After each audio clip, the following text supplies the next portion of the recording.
Duet Night Abyss is a fantasy adventure RPG by Hero Entertainment where they said, what if we made a third-person horde shooter and added attractive anime characters to it? Which, I mean, I'm sold. Speaking of sold, today's video is of course sponsored by Duet Night Abyss, who invited me to try out the technical test that's currently going on. Seeing as how it's a technical test, it's essentially a beta of a beta. Cutscenes aren't voiced yet, some things aren't completely translated, and the story cuts off around like 4 hours? But there's still plenty here to get a grip on the core mechanics of the game. This title has a huge focus on fast-paced 3D combat. The characters are very mobile, and due to the amount of enemies, it's very important to keep on the move. Something you'll notice very early on is the movement system of the game is pretty fun. A main mechanic is the slide, and by chaining a jump off of it, you can propel forward or upward depending on where you're currently facing. This is known as a helix leap.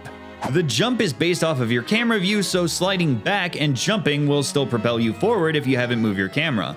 It's pretty fun to kind of like trick in the air. With a slide jump, you can then use your dodges to move forward, which normally kind of gives you some end lag, but by sliding in the air, you do this little twirl, which keeps your momentum going. Not to mention that if you fire your gun, you can just kind of like hover and float. I had a lot of fun just kind of moving around in the areas, and of course in battle, you'll have a lot of methods to get in and out of trouble. For the combat, you'll be able to choose a melee and a ranged weapon. Melee weapons are of course close range and can build up a combo meter. The more hits you land, the bigger the combo gets, but by doing other actions, it'll end it.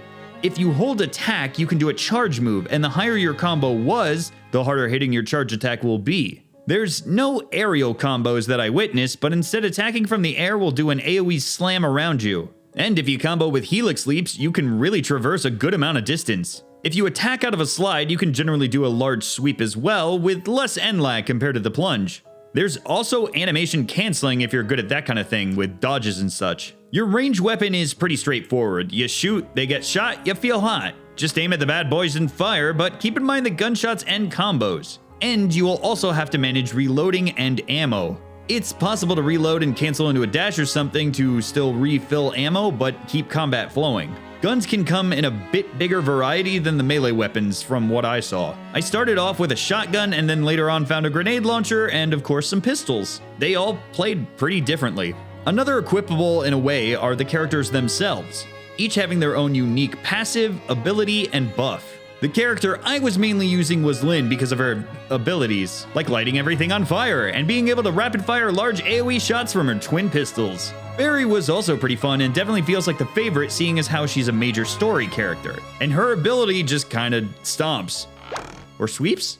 I was surprised too how different the passives can be. Like the character Psyche, you just grow wings and then you fly around and fire off orbiter cannons. You can actually summon your other characters to fight alongside you as well, but you'll need a spare piece of equipment to bind them to. So they won't be the full experience, but they will still use their buffs and abilities. Characters, melee, and ranged weapons can also be equipped with further buffs using the Demon Wedge system. There are two types of DWs, characters and weapons, which cannot be interchanged. This is where you get to build characters how you want. Early on, I got a lance that procced multiple hits every attack.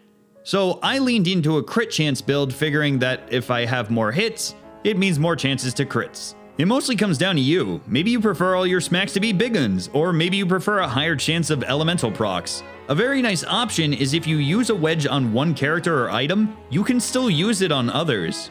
So you don't have to worry about saving one for your favorite, everyone can use it. These attributes are all fixed too, so there's no grind necessary to find your perfect pick. Once you get rarer ones later in the game, you can upgrade them as well. It's possible to forge items and weapons on your own, further negating needs for specific luck drops and the like. Items you make or purchase can be equipped to a tactical backpack, which is a quick use wheel for easy shortcuts in the game. Generally, you'll stick your heals and summons here, but emotes and more are possible too. The characters all kind of follow this like drab and somewhat morbid color scheme, a lot of whites. Matter of fact, the game itself is rather desolate and grim. A lot of other games in the genre have these like bubbly, colorful characters, but everyone here seems like they've stared into the abyss. And they didn't like what stared back. I kind of like the vibe. Things feel a bit more dire here. The player characters are all viewed as demons who share key design elements, horns, and alienated spine designs. And they're generally more washed out palettes compared to the humans in the story. I didn't get to experience much of it, but there is a dialogue system where your actions and choices kind of change like various factions and how people view you. This is mostly tied to the side quests from what I experienced, where sometimes you might not even be able to progress if you don't know someone well enough, or if you're crazy. There are a plethora of side quests apart from the main quest that do seem pretty dialogue heavy, but generally bring you to a battle at some point. Normally in battles you'll be fighting waves and waves of enemies, but there are one-on-one boss battles that actually put an emphasis on dodging and placement.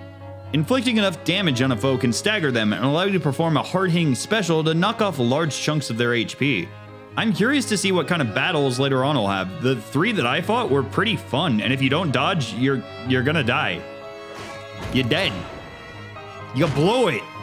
I think the AoE indicators for some bosses could probably use a bit of tweaking, but the foes themselves generally do a good job of telegraphing an attack. Currently, in this test, you can only play as the female avatar, but from what I gathered in the story, you are a lovely lass with a girl who get caught by a mean miss, who calls your lady friend number 0 before snagging her and dumping you. Then, with more questions than answers, you wake up in a new place before a very lovely lady takes you in and sticks her demonic sidekick on you.